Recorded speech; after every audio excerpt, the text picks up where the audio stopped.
1945년 나치 정권의 몰락은 권력과 연관된 자들의 운명을 결정지었다. 주요 지도자들이 재판, 체포 또는 죽음을 맞이하는 동안 그들의 아내들은 불확실한 위치에 놓였다. 여러 해 동안 그들은 당의 보호 아래 살아왔으며 일부는 조용히, 일부는 적극적으로 정권의 구조에 참여했다. 전쟁이 끝난 후 많은 이들이 나치 주요 인물들과의 연관성으로 인해 체포되고 신문을 받았다. 일부는 사라지려 했고 일부는 남편의 명예를 지키려 했으며 여러 명은 비나치화 과정을 겪었다. 일부는 익명으로 새로운 삶을 시작할 수 있었지만 다른 이들은 거부와 빈곤 속에서 살아야 했다. 정권이 붕괴된 후 나치 지도자들의 아내들은 어떻게 되었는가? 그리고 그들 중 몇몇은 누구였는가?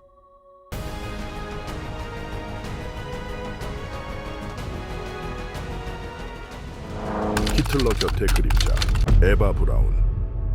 위대한 남자 뒤에는 항상 뛰어난 여자가 있다고 한다. 그러나 그 남자가 아돌프 히틀러와 같은 절대 악의 상징이라면 어떨까? 이 경우 그 여자는 에바 브라운이다. 에바 브라운은 1912년 2월 6일에 태어났다. 그녀는 어린 시절 스포츠와 서부 이야기에 열정을 가지고 조용한 유년기를 보냈다. 그러나 그녀의 운명은 1929년 10월에 완전히 바뀌었다.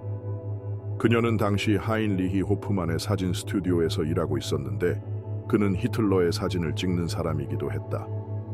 히틀러는 종종 그 스튜디오를 방문했고 그녀가 그곳에서 일하기 시작한 지 몇 주 후 그녀를 눈여겨보게 되었다. 에바는 가족에게 보낸 편지에서 히틀러를 40살 정도의 나이에 독특한 콧수염을 가진 남자로 묘사했다.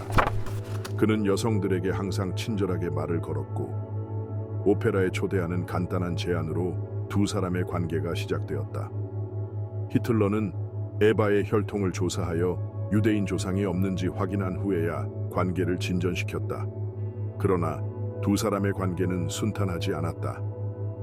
에바는 그녀의 상황이 얼마나 복잡한지를 보여주는 고통스러운 순간들을 겪었다. 1932년 히틀러가 선거 운동에 몰두하고 대부분의 시간을 여행하며 보내던 때 에바는 완전히 무시당한다고 느꼈다. 그녀는 그의 주의를 끌기 위해 극단적인 결정을 내렸다. 몇 년 후인 1935년 히틀러가 독일을 장악한 후에도 에바는 또 다른 감정적인 위기를 겪었다. 그녀는 히틀러의 부재와 그녀의 불만에 대한 응답이 없자 극단적인 조치를 취했다. 어느 날 밤 10시 전에 답변을 받지 못하면 돌이킬 수 없는 일을 저지르겠다고 경고했다. 그러나 이러한 사건들에도 불구하고 에바의 히틀러 가까운 사람들 사이에서의 위치는 크게 변하지 않았다. 그녀와 히틀러의 관계를 아는 사람은 거의 없었고 그녀는 여전히 뒷전에 있었다. 비록 여성들이 나치 정권의 지도부에서 중심적인 역할을 하지 않았지만 그들의 정책에서 중요한 역할을 했다. 일부 여성들은 나치 체제 내에서 결정적인 인물이었다. 예를 들어 마그다 괴벨스는 선전부 장관의 아내였고 하나 라이치는 히틀러에게 자살 폭격기를 사용할 것을 요청했으며 게르트루드 숄츠클링크는 나치당 여성 조직을 이끌며 전투 부대로 만들려 했다. 그러나 에바 브라운은 어떤 위치에 있었을까? 역사학자 하이케 괴르테마커에 따르면 에바는 히틀러의 감정적인 피난처 이상의 존재였다. 그녀는 히틀러의 정치적 비전과 이상을 완전히 공유했다. 전쟁이 시작되면서 에바 브라운의 삶은 오버잘츠베르크 산속의 베르크호프 저택에서 완전히 변했다. 1941년 이곳은 늑대 소굴로 불리며 전쟁 전략을 계획하는 사령부가 되었다.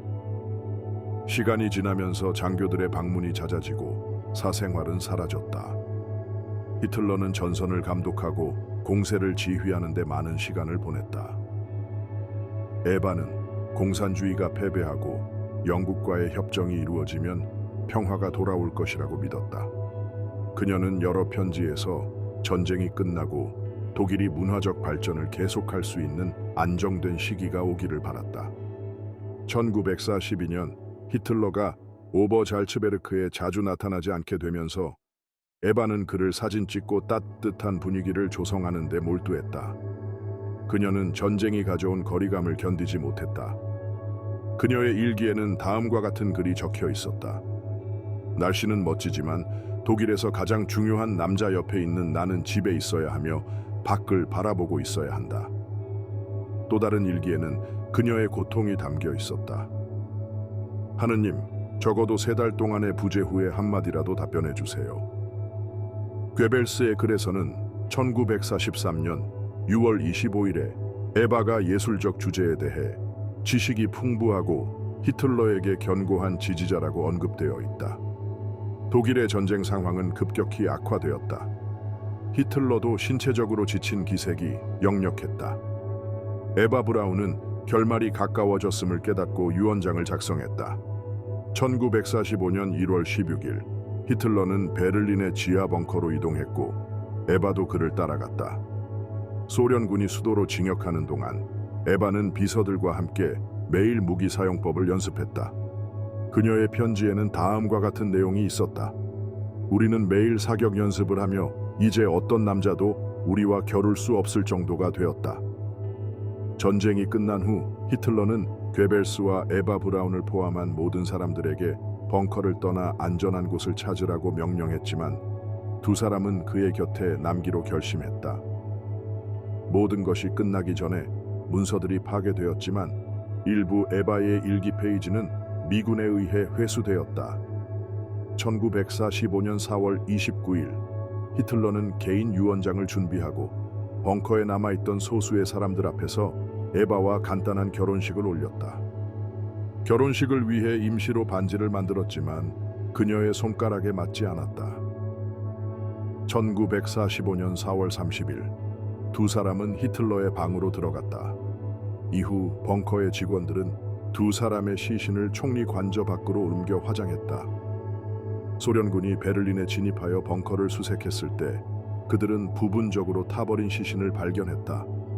이 시신들은 요제프와 마그다 괴벨스 그리고 그들의 6 자녀와 함께 스메르시의 시설에 비밀리에 매장되었다. 스메르시는 소련의 대첩보 기관으로 독일 동부의 마그데부르크에 위치해 있었다. 1970년 4월 4일 KGB 팀은 매장 위치에 대한 상세한 정보를 바탕으로 5개의 나무 상자에 담긴 시신 잔해를 발굴했다. 시신들을 소각하고 재를 빻은 후 재는 엘바 강이 지류인 비더리츠 강에 뿌려졌다. 죽음을 선택한 어머니 마그다 괴벨스. 아이들이 이 세상을 떠나는 것이 전쟁 후에 독일에서 겪을 치욕과 굴욕보다 낫다. 이런 확신으로 마그다 괴벨스는 5딸과 하나들을 준비시켰다. 그녀는 남편 요제프 괴벨스와 함께 베를린의 벙커에 피신해 있었다. 그곳에는 아돌프 히틀러도 함께 있었다. 벙커 안에서 부부는 SS 치과의사 헬무트 쿤츠의 도움을 받아 아이들에게 의식을 잃게 만드는 약물을 투여한 후 다음 단계를 진행했다. 사건의 정확한 재구성에는 일부 불확실성이 있지만 결과는 모두에게 동일했다. 그 후 마그다와 그녀의 남편은 결정적인 선택을 내렸다. 그녀의 이야기는 시간이 지나면서 자신의 자녀들을 희생시킨 무자비한 어머니로 기억되었다. 1901년 11월 11일 요하나 마리아 마그달레나가 태어났다. 그녀의 어머니 아우구스테 베렌트는 가정부로 일했고 공학자 오스카 리첼은 그녀의 아버지로 등록되었다. 그러나 두 사람의 관계는 1905년에 이혼으로 끝났다. 3년 후 마그다의 어머니는 부유한 베를린 상인 리하르트 프리들랜더와 결혼했다.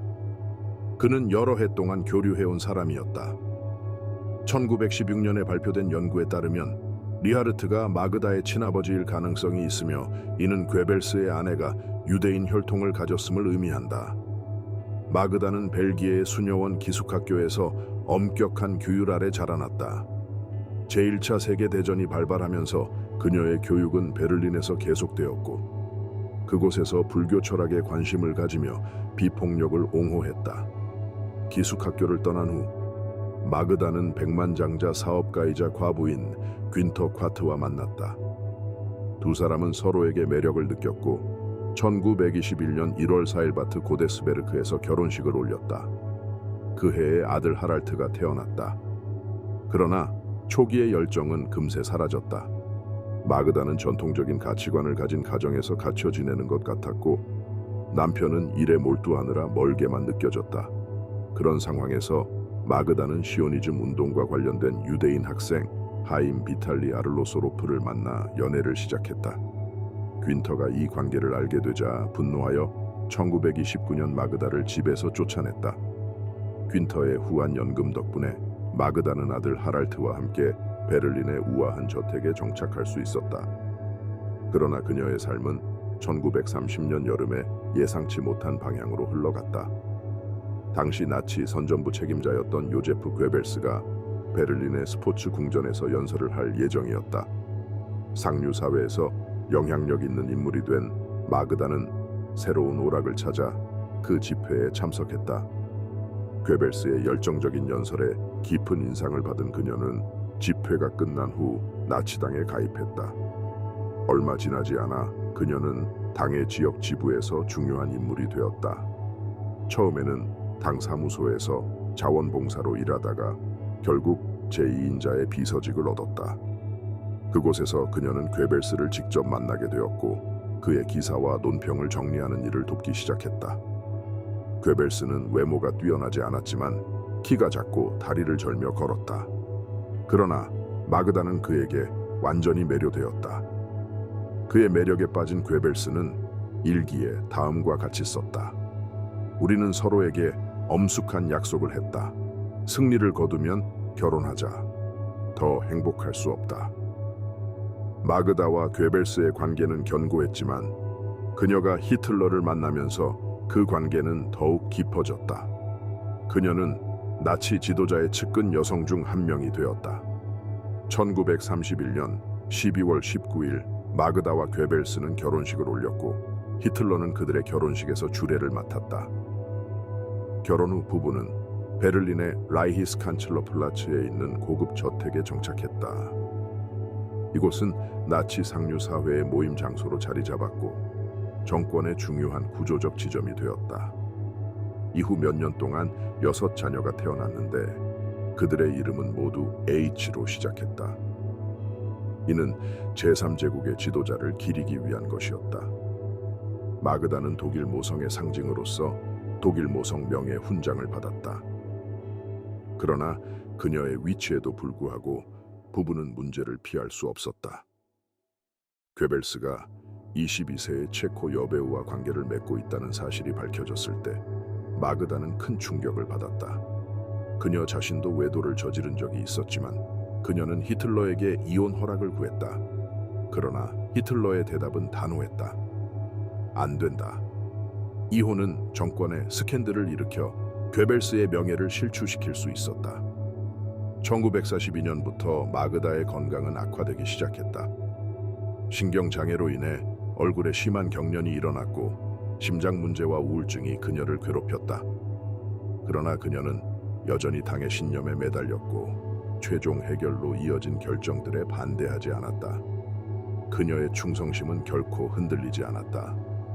베를린의 벙커에서 그녀는 남편과 히틀러의 가장 가까운 측근들과 함께 전쟁의 마지막 순간까지 남아 있었다. 1945년 5월 1일 여러 차례의 탈출 기회를 거부한 후 그녀의 운명은 총리 관저의 지하에서 결정되었다. 다음 날 소련군에 의해 그녀의 시신이 발견되었고 그녀의 남편과 자녀들의 시신과 함께 벙커에 있었다. 충성과 부정 사이에서 마르가레테 보덴과 하인리히 힘러. 마르가레테 보덴은 곤차제보 근처의 브롬베르크에서 태어났다. 그 지역은 당시 독일 제국의 일부였다. 그녀는 토지 소유주 한스 보덴과 그의 아내 엘프리데 포프의 딸이었다. 그녀는 세 자매 엘프리데, 리디아, 파울라와 함께 자랐고 한 명의 오빠가 있었다. 1909년 그녀는 브롬베르크의 회례 퇴흐터슐레에 입학했다. 제1차 세계대전 동안 그녀는 간호사로 훈련받았고 그 직업에 종사했다. 전쟁이 끝난 후 그녀는 독일 적십자 병원에서 계속 일했다. 그녀의 첫 결혼은 자녀 없이 빠르게 끝났지만 아버지의 재정 지원 덕분에 베를린에서 개인 간호 클리닉을 운영할 수 있었다. 1927년 그녀는 하인리히 힘러가 강연 투어를 하던 중 그를 만났다. 그 후 두 사람은 편지를 주고받았다. 그녀는 그를 냉혹한 심장을 가진 란츠크네이트라고 불렀지만 그의 글쓰기 방식과 진심 어린 감정 표현에 감명을 받았다. 금발의 밝은 눈을 가진 마르가레테는 힘러의 이상적인 여성상에 부합했다. 비록 그녀가 그보다 7살 연상이었지만 두 사람은 약초의학과 순치료에 대한 관심을 공유했다. 또한 두 사람 모두 꼼꼼하고 체계적이며 검소한 삶을 살았다. 그녀의 편지에서는 클리닉의 동업자인 베르나르트 하우스 힐트 박사에 대한 경멸이 담겨 있었다. 1928년 7월 마르가레테와 하인리히는 결혼했다. 결혼하기 전 힘러는 그녀가 자신보다 나이가 많고 이혼녀이며 개신교도라는 사실을 가족에게 어떻게 알릴지 고민했다. 결혼식에는 그의 가족 중 아무도 참석하지 않았고 신부 측 가족인 아버지와 오빠가 입회인이 되었다. 시간이 지나면서 힘러의 부모는 그녀를 받아들였지만 여전히 일정한 거리를 유지했다. 1929년 8월 8일 구드룬이 태어났다. 그들은 부모를 잃은 게르하르트 폰 아헤라는 소년을 돌보기로 했다.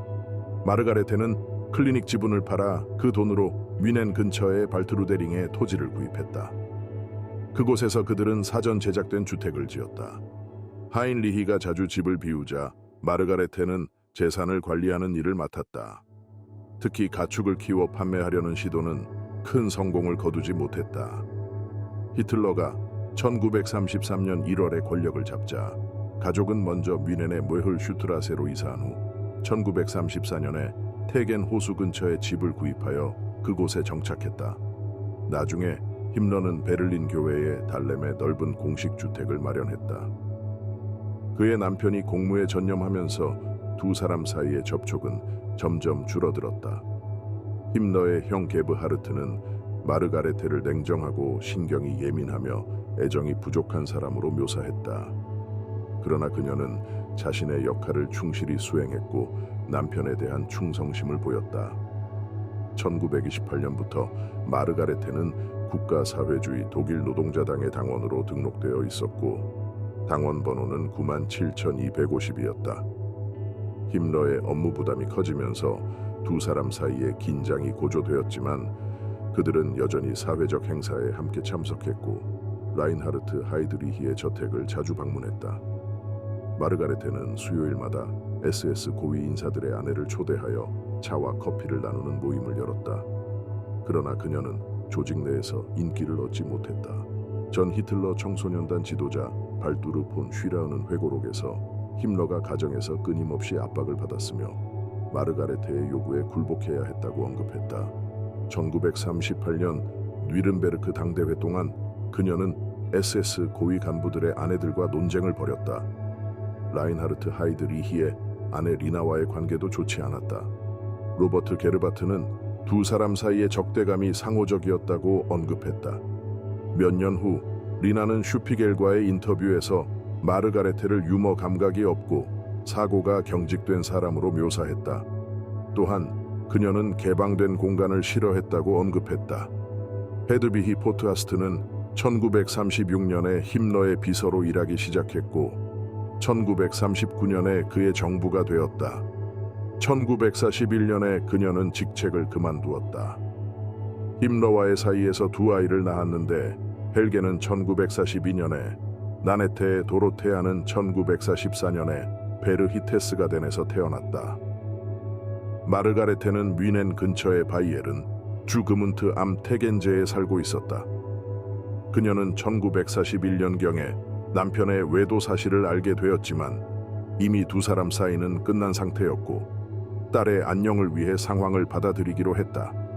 제2차 세계대전이 발발하자 마르가레테는 독일 적십자 병원의 관리를 맡았다. 1939년 12월 그녀는 베를린 브란덴부르크 군구에 해당하는 제3군구의 적십자 병원 감독을 맡았다. 그 직책에서 그녀는 웨어마흐트가 점령한 지역에서의 작전을 지휘했다. 1940년 3월 그녀는 당시 독일 점령하에 있던 폴란드를 방문했다. 그 방문을 통해 그녀는 그곳의 상황을 목격했다. 그 시기에 개인 글에서 그녀는 포젠, 우치, 바르샤바를 방문했다고 언급했다. 그녀는 유대인과 폴란드인 인구를 경멸적인 언어로 묘사하며 그곳의 위생 상태를 혼란스럽다고 표현했다. 또한 그곳의 질서를 세우기가 어렵다고 언급했다. 그녀의 노력 덕분에 마르가레테는 독일 적십자 대령 계급에 올랐다.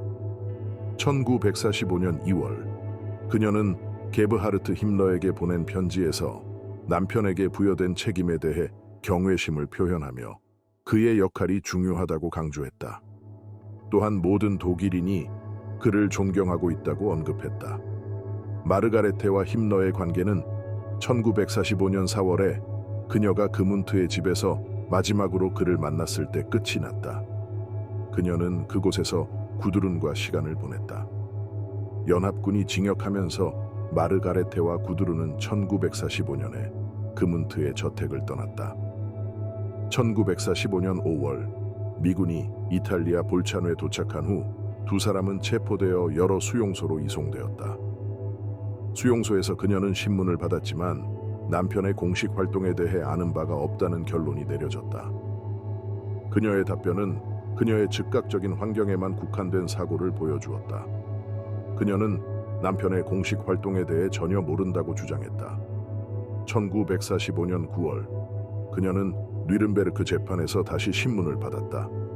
그녀와 그녀의 딸은 플라크 카세른의 루트비 히스부르크 수용소로 이송되었다. 그곳에서 그녀에게 어떤 혐의도 제기되지 않았고 1946년 11월에 석방되었다. 석방된 후 그들은 비엘펠트의 베텔 기관에 피신했다.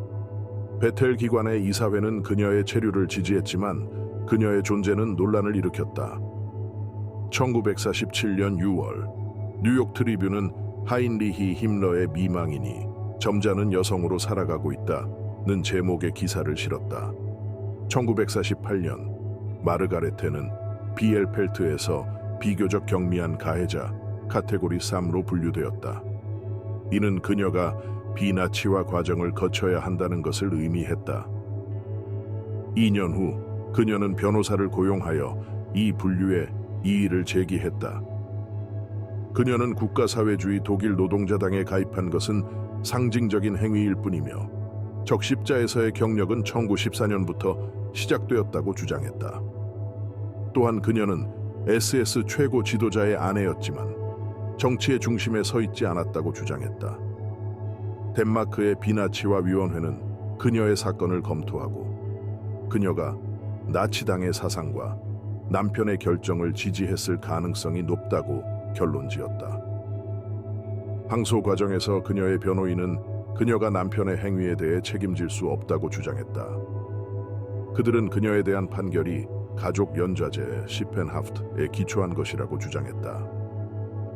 1951년 3월 19일 그녀는 미틀르퍼 카테고리 4로 재분류되었다. 비록 그녀가 남편의 범죄에 대해 책임이 없다는 결론이 내려졌지만 비나치화 과정은 그녀와 그녀의 딸이 남편의 지위로 인해 혜택을 받았음을 드러냈다.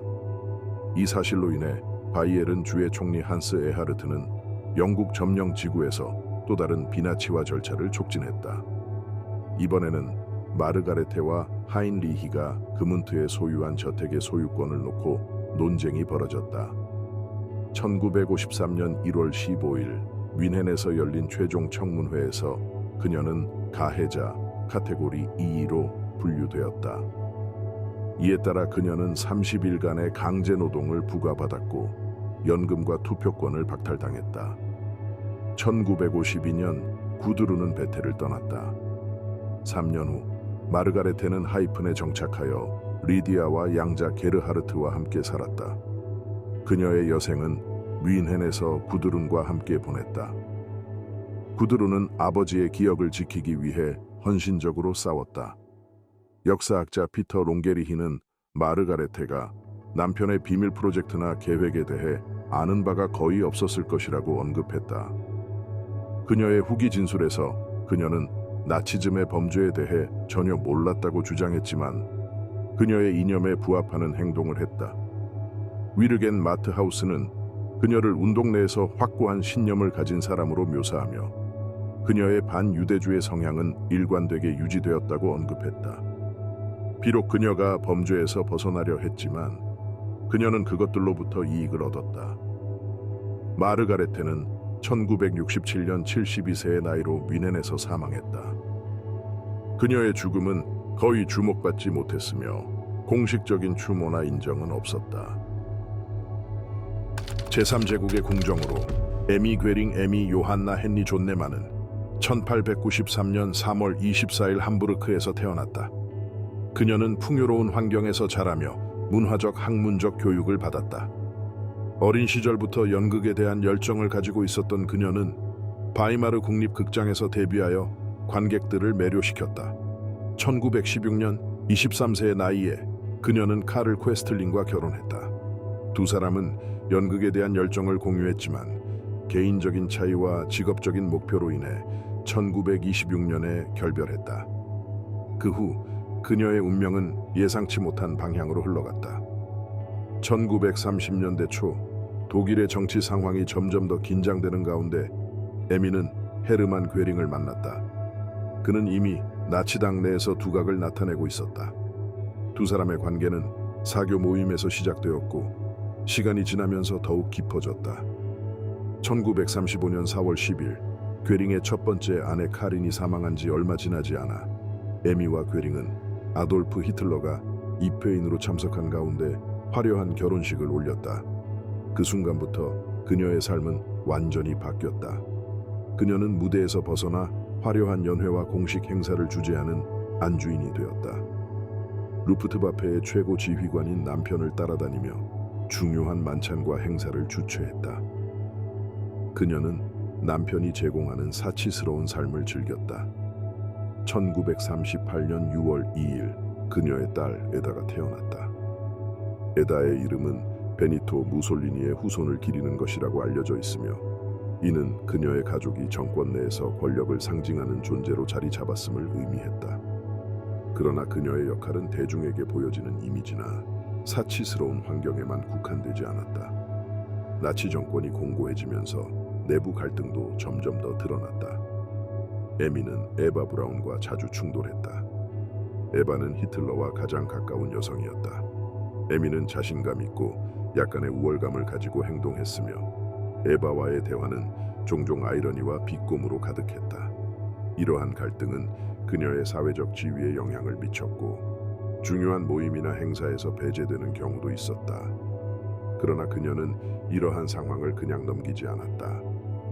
심지어 히틀러가 직접 개입하여 두 사람 사이의 긴장을 완화하려 했지만 그녀는 이를 눈감아주지 않았다. 전쟁이 막바지에 이르면서 상황은 더욱 악화되었다. 독일의 승리가 점점 더 불가능해지자 에미와 헤르만의 관계도 악화되었다. 전쟁 말기 두 사람은 오버잘츠베르크의 산속저택에 피신해 있었다.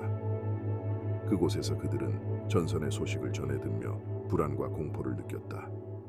1945년 5월 8일 독일은 무조건 항복을 선언했다. 에미와 그녀의 딸 에다는 미군에 의해 체포되어 룩셈부르크의 에시켄 수용소로 이송되었다. 재판은 신속하게 진행되었고 비나치와 법정은 그녀에게 1년형을 선고했다. 그녀는 과거의 지위가 더 이상 아무런 의미가 없다는 것을 깨달았다.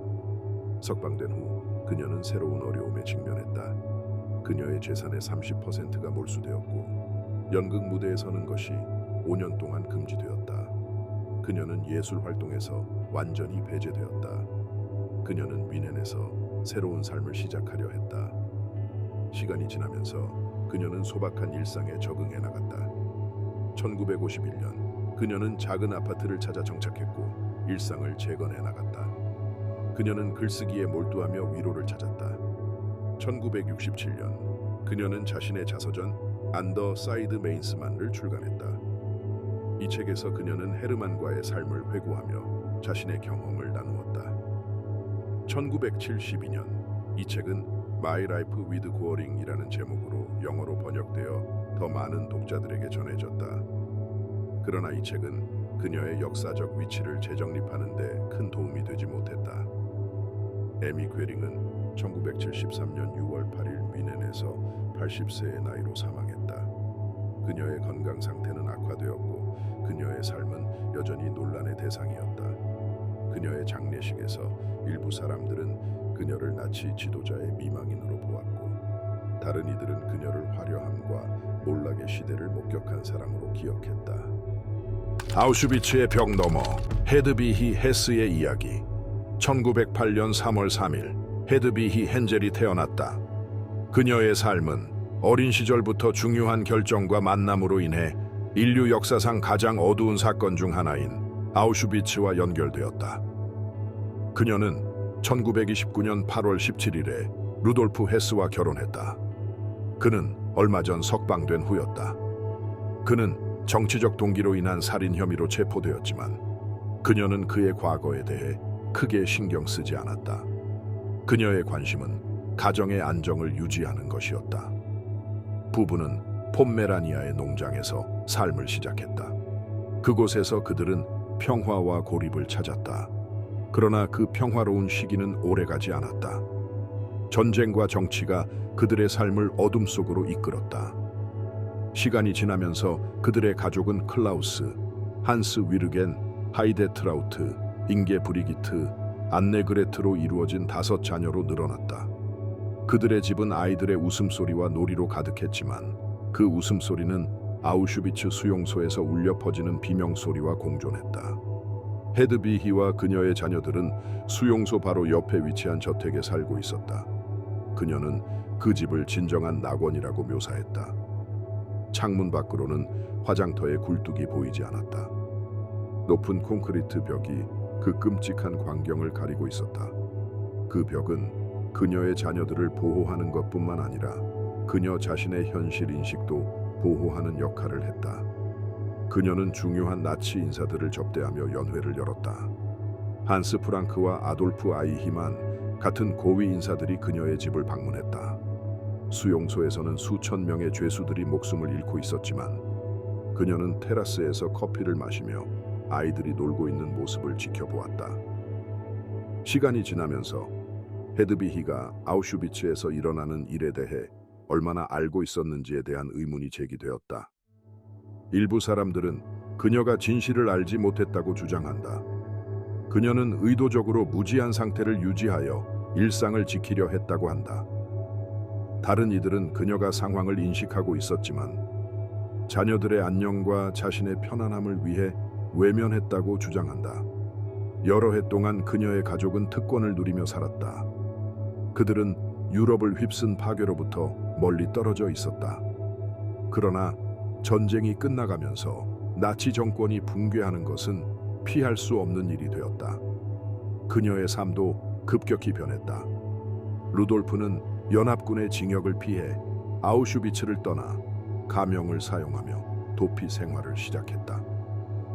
한편 헤드비히는 1946년 3월에 영국 정보기관에 의해 체포되었다. 그녀는 당시 장크트 미헬리스톤의 설탕 공장에서 일하며 수용소 사령관의 아내였다는 사실을 숨기려 했다. 신문 도중 그녀는 남편이 이미 사망했다고 주장했지만 며칠 동안 압박을 받은 끝에 결국 루돌프의 은신처를 실토했다. 루돌프의 운명은 빠르게 결정되었다. 1947년 4월 그는 아우슈비츠로 돌아가 그곳에서 교수형에 처해졌다. 남편의 처형 후 헤드비히는 과부가 되었고 그녀의 이름은 남편이 저지른 범죄와 영원히 연결되었다. 비록 그녀는 전쟁 범죄로 기소된 적이 없지만 그녀의 과거는 그녀를 평생 따라다녔다. 남편의 죽음 후 그녀는 독일을 떠나 새로운 삶을 시작하려 했다. 그녀는 유럽을 떠나 미국으로 이주했다.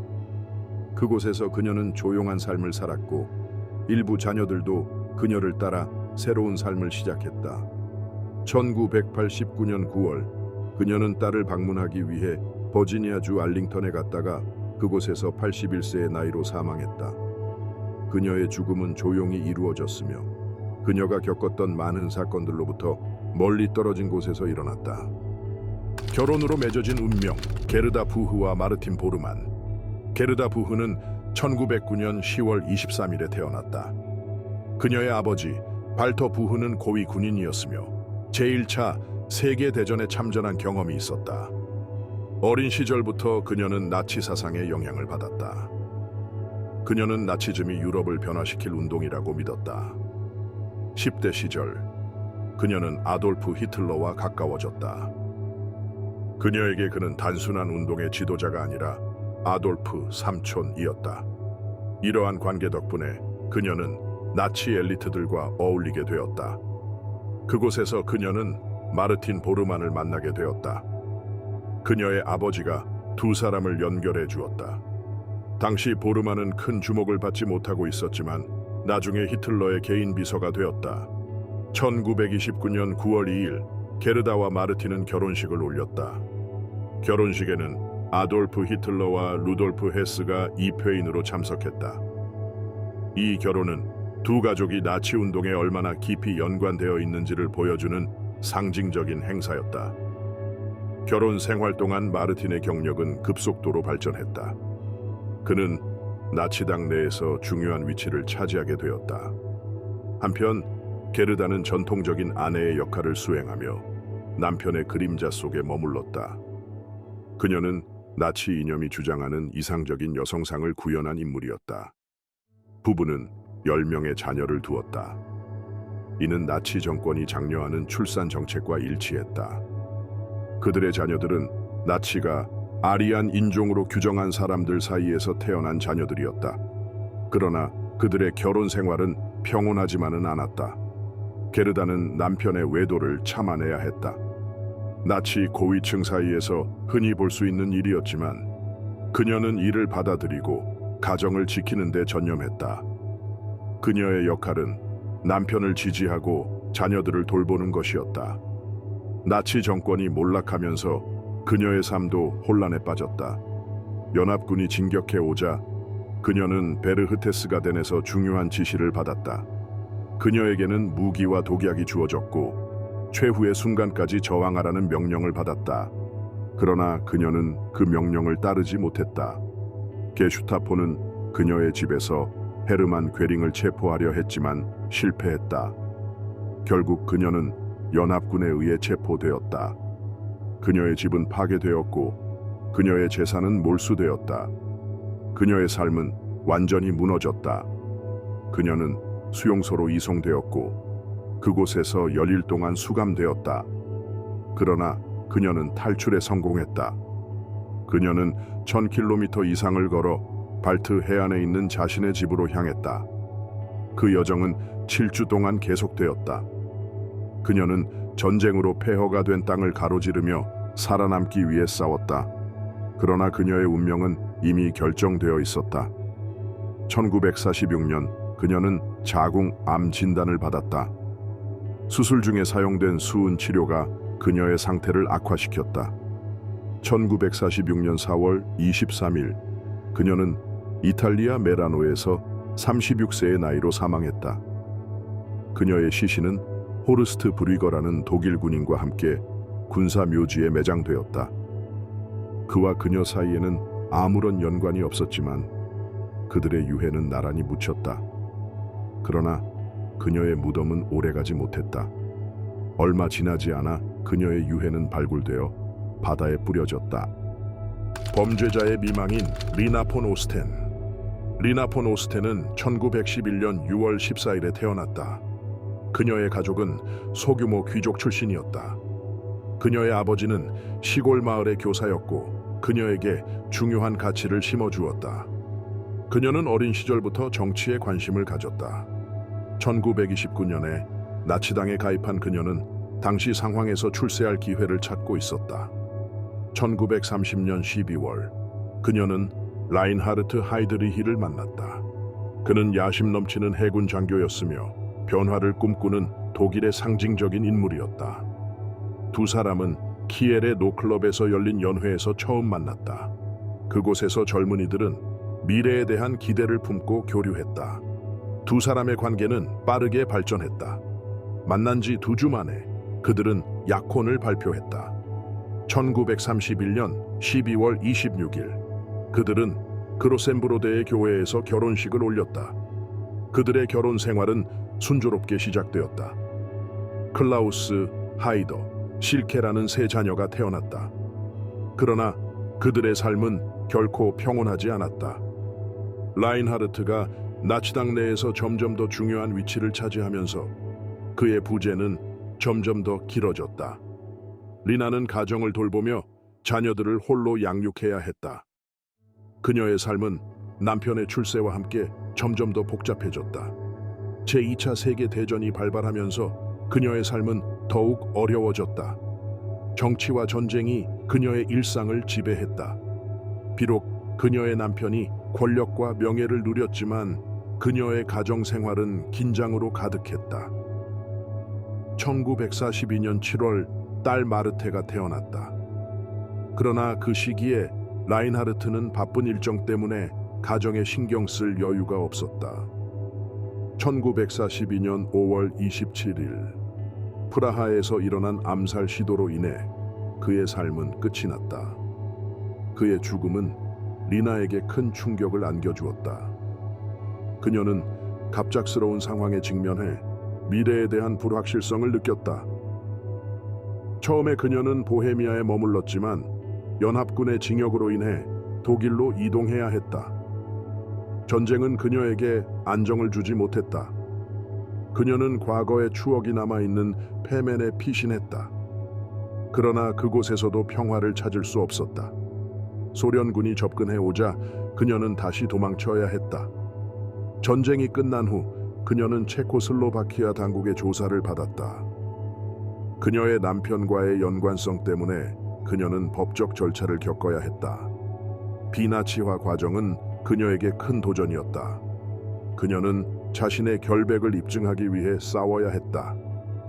결국 그녀는 무죄 판결을 받았고 1959년에 연금을 받을 수 있었다. 그러나 그 과정은 결코 쉽지 않았다.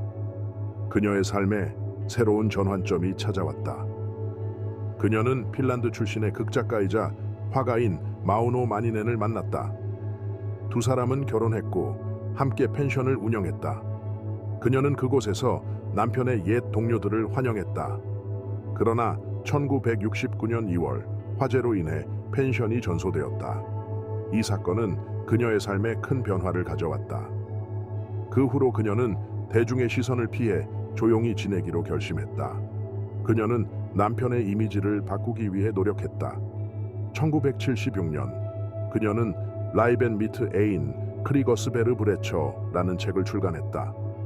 이 책에서 그녀는 남편에 대한 자신의 시각을 담았다.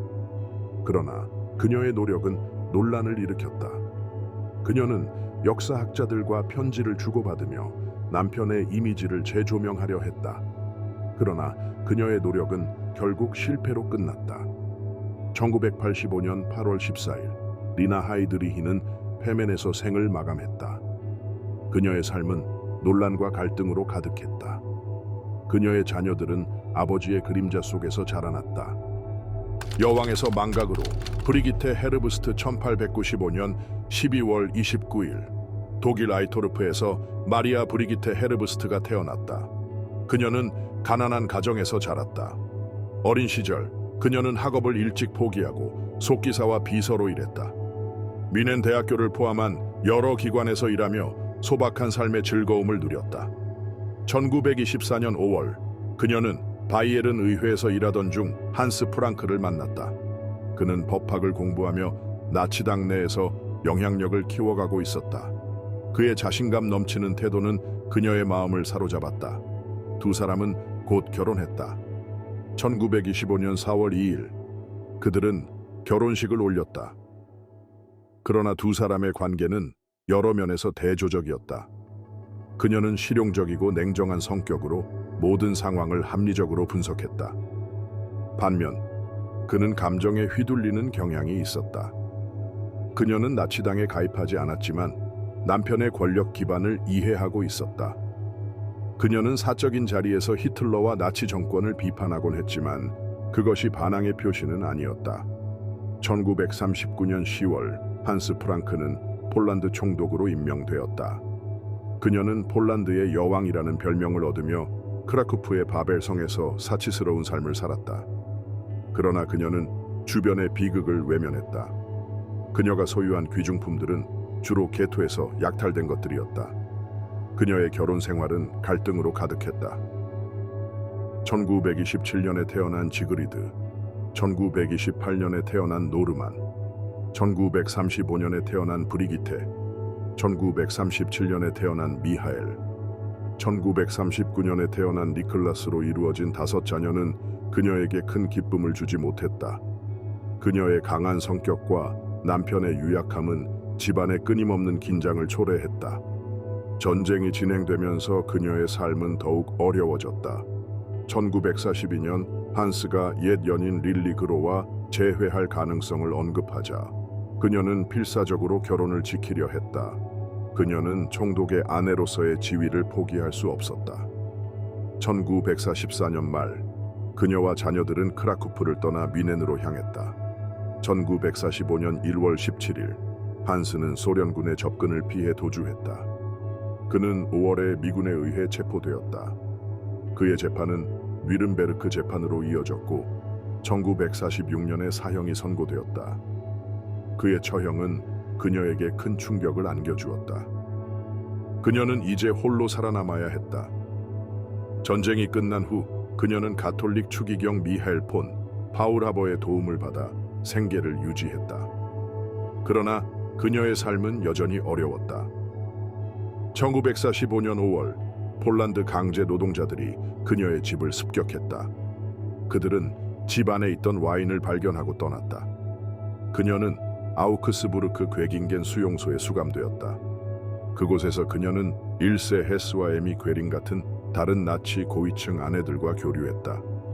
그들은 서로의 고통을 나누며 위로했지만 후회의 말은 나오지 않았다.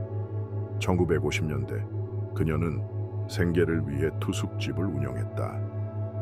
그녀의 삶은 점점 더 초라해졌다. 그녀는 1959년 3월 9일 미넨에서 64세의 나이로 사망했다. 그녀의 죽음은 조용히 묻혔다. 후회하지 않은 여자 게르트루트 숄츠클링크.